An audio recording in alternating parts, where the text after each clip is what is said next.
I want to give my quick thoughts on the Terrence Howard and Eric Weinstein debate on Joe Rogan.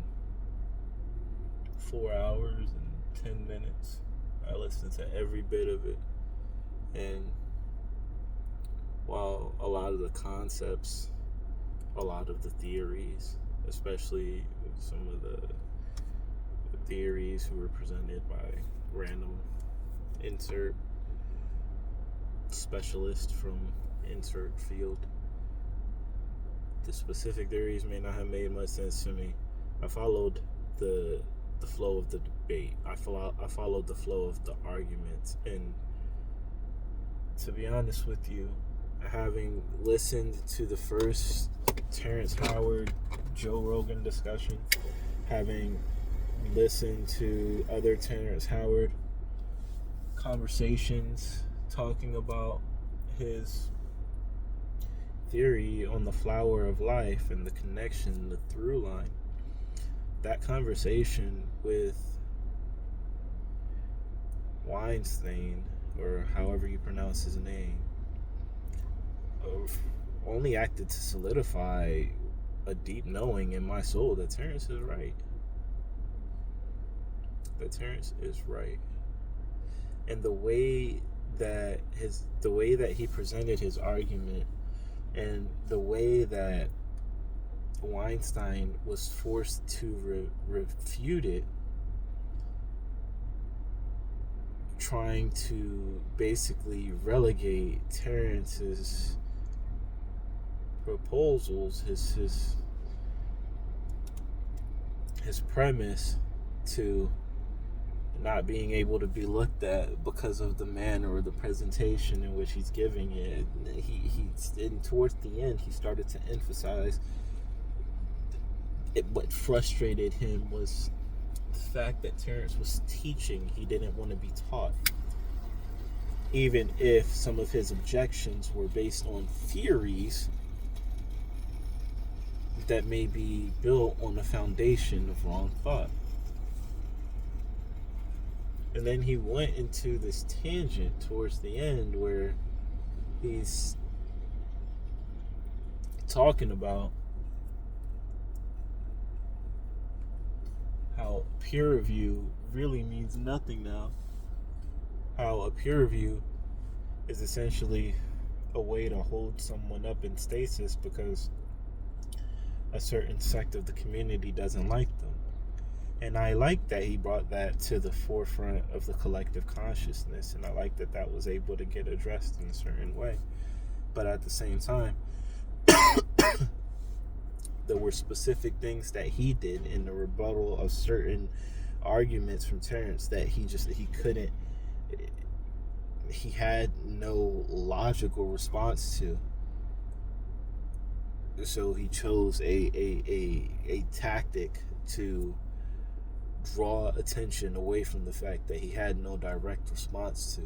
And yeah, you could put up some fancy equation that nobody knows the variables for, but when you got a dude who's giving you geometric structures that can predict the formation of all matter, that flow in line with all phenomenon, and can explain all of the different effects that we witness, what are you looking for? And if your answer is you didn't present your argument in a way that appeases my ego, that's not an answer in a debate like this when we're talking about the fundamental building blocks of our universe. That's not an answer. That can't be an answer when we're talking about the fundamental building blocks of our universe. So when is your ego stroked enough for us to have a conversation about whether or not our math is wrong? Who needs to be appeased enough for us to sit down and have an adult discussion about whether or not there's other means of propulsion and different means of energy that we just didn't know, weren't aware of, simply because on a fundamental level the way that we're looking at the universe is wrong? For me, this debate was incredibly enlightening, and I'm so thankful for the frequency that Joe Rogan is resonating at, to be able to bring these minds together and just really get them in a room together and let them go at it, let them talk about it, let them chop it up.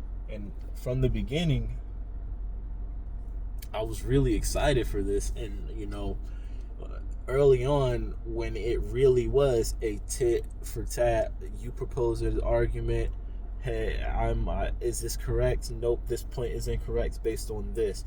Oh, you say that this is incorrect based on that. No, this is it. That is incorrect based on this. See, I'm all about that. It's when when a theory is so profound, but it makes so much sense that you start using theories to say, listen, I don't know how you're wrong, but I know that you're wrong, because if you're right, it goes against everything that I know. And because it does that, and because it doesn't fit right with my ego, I can't say that you're right. So I'll cover it up and I'll say things like, you need the support of the community. What community? People who have polarized themselves to a certain ideology? Listen, if we understand that we all live within the line of the all, if we understand these principles and we start applying this to the situation, then we understand there's nothing wrong with a aspect of God who's presenting himself or herself as a certain personality that has polarized themselves to a certain ideology. They're looking at God through a certain lens. And yes, all aspects, because we exist within God, all roads lead to God. So it doesn't matter what philosophy you're looking at, what equation you're looking at, what it doesn't matter. The more that you look, you create something to be looked at. So the deeper that you go beyond the atom, there's going to be bosons, there's going to be all of these different things, quarks, there's going to be all of these different things, because you keep looking for it. Instead of saying, hey, this being is God. This is what we exist within. And he came close to saying it, and instead what he did is he gave a chilling warning to Terrence. He came close to saying that, what you're talking about is the thing that unites us all. And the way that he said it, it was like that was something that was wrong. And here I am like, yes, that's exactly right. This unites us all. And it makes so much sense that the average person can understand it. Yeah, okay, we get it. But he was saying it in regards to, because he went on to say, you don't know when you're in danger, or something along those lines. You don't know when you're essentially, when something that you're doing could cause you potential harm, and that you're doing it around people who could cause you potential harm. And apparently talking about the thing that unites all of these different aspects is that thing. See, we think about all of these stories and we talk about these different ancient texts, and we don't realize, we'll talk about things like the Tower of Babel, and whether or not the means of it was through some entity that we would consider an alien or not. The story is a story for a reason. The tower being torn down, all of the different languages being distorted so that we couldn't unite. You think that we were only separated via languages that we speak? Or is it more likely that the ideologies themselves and the fact that we can polarize ourselves to a perspective of God that shows us that we're right from each angle that we take? From any angle that you want to take, you can find evidence to see that you're right. So no matter how you look at it, variability has to be the underlying truth. The underlying truth has to be that we operate within a substance that is vastly immeasurable, incredibly pliable, and infinitely more intelligent than we could ever know. And that being makes up every cell in our bodies. And as a result of that, we are infinitely powerful. And if we just humble ourselves, take on the mind of a child towards these concepts, not be so rigid in our old ways of thinking, our old paradigms that you need somebody to quake under you, before you'll have a conversation about the fundamental nature of our reality? And then he ended it by saying, I know more about you in these subjects, even though he just congratulated him on the things that he didn't understand. And every time that Terrence started to really go down an alley and really hammer him into a corner about something, about just simple things that he had geometric shapes for, but he's trying to separate the geometry from the math and trying to stick to this two-dimensional way of thinking, this flat earth minded shit that's got us all fucked up with all these lines around. Oh.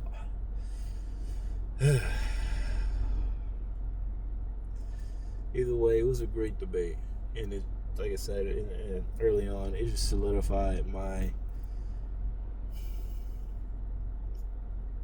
knowing that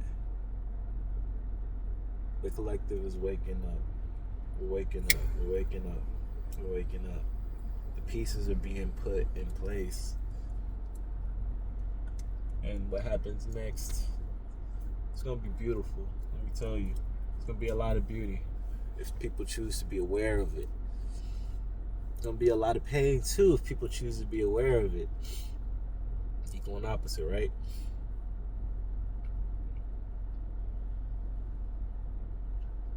It's all right. Our equilibrium is coming. And that is peace. I want to do a more in-depth breakdown of that discussion with clips and stuff. But that likely won't be on this channel. Either way, I love you. I want to see the fullest expression of you. This is The Spark.